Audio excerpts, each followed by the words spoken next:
I think there's four main reasons people can start considering senior loans. Firstly, I think they're one of the few areas in fixed income that offer good relative value because they can still be purchased below par, around 99 to 99.5 cents, and they also offer a good running yield above LIBOR. Secondly, they exhibit low duration. Because it's a floating rate instrument, they reset every 45 to 60 days. So if interest rates increase, the investor will fully participate in that increase. Thirdly, they exhibit low correlation to both the equity markets and the high-grade corporate bond market, which means they offer a nice diversification play for a fixed income portfolio.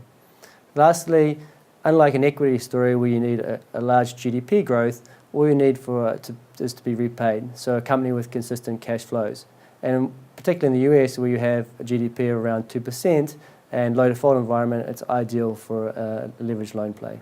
So a senior secured loan actually goes by many different names: a bank loan, a senior secured loan, a floating rate loan, a syndicated loan, but essentially they all mean the same thing. That's a loan given to a company typically as part of a corporate event, a merger and acquisition, or a purchase of a new plant, or a rollout of some new stores. The companies themselves are sub-investment grade, but that's not because they're good companies. I'm talking about names like, in the UK, Boots and Virgin Media; in the US, Hertz, Burger King and Heinz. Good quality names, but because of the amount of debt on the balance sheet, there's a modicum of risk through a cycle that company could default. There are also, interestingly, private instruments, unlike bonds, which are public. So we're entitled to monthly financial statements and full financial forecasts. The market trades over the counter. It's fairly liquid. The loan market trades in 2 million to 20 million pieces, and about 100 billion of this paper trades every quarter in the US. It's, like I mentioned in the beginning, it's a floating rate instrument, and it resets every 45 to 60 days. So you receive LIBOR plus a margin, and that margin is anywhere between 3.5% and 5.5%.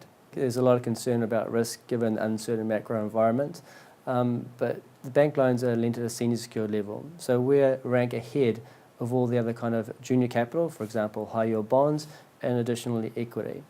Now, when we look at through the cycles, we can see that translates into senior loans recovering 80% of the value in a loss situation versus a high yield bond, which can be around 50%.